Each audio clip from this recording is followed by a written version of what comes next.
എലത്തൂർ മണ്ഡലം സ്ഥാനാർത്ഥിത്വ സൂക്ഷ്മ പരിശോധനാ ഘട്ടത്തിലെ നാടകീയ രംഗങ്ങളെ കുറിച്ചാണ് NCP അജിത് പവാർ വിഭാഗം പ്രതിനിധിയായ PK ശശീന്ദ്രന്റെ പത്രികയാണ് വരണാധികാരി ആദ്യം സ്വീകരിച്ചത്. എന്നാൽ ചില എതിർപ്പുകൾ ഉയർന്നതോടെ പുനഃപരിശോധനയ്ക്കായി വീണ്ടും വിളിച്ചു വരുത്തി. ഈ ഘട്ടത്തിൽ ഒരാൾ ഈ പത്രികയുമായി കടന്നു കളഞ്ഞു എന്നുള്ളതാണ് വാർത്ത.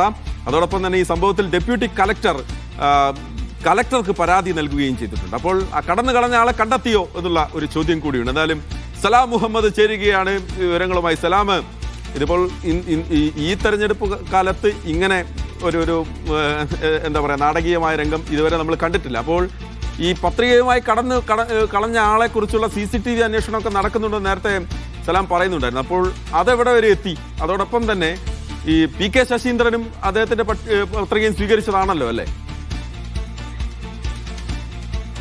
ഇപ്പോൾ നിലവിൽ ഡെപ്യൂട്ടി കളക്ടറാണ് ഉപഭരണാധികാരി. അവരാണ് ഇപ്പോൾ കളക്ടർക്ക് ഭരണാധികാരിയായിട്ടുള്ള കളക്ടർക്ക് ഒരു പരാതി നൽകിയിരിക്കുന്നത്. തന്റെ മേശപ്പുറത്തു നിന്നും ഈ രീതിയിൽ ഈ റെസിപ്റ്റ് ഒരാൾ എടുത്തുകൊണ്ട് പോയി എന്നുള്ളതാണ് പരാതിയിൽ പറയുന്നത്. അതുകൊണ്ട് തന്നെ അദ്ദേഹത്തെ കണ്ടെത്തി CCTV ദൃശ്യമടക്കം പരിശോധിച്ച് അദ്ദേഹത്തെ കണ്ടെത്തി നടപടികൾ സ്വീകരിക്കണമെന്നുള്ളൊരു ആവശ്യമാണ് മുന്നോട്ട് വെച്ചിരിക്കുന്നത്. PK ശശീന്ദ്രൻ എന്ന് പറയുന്ന NCP അജിത് പവാർ പക്ഷത്തിനാണ്. അവർക്കാണ് ക്ലോക്ക് ചിഹ്നം ഉള്ളത്.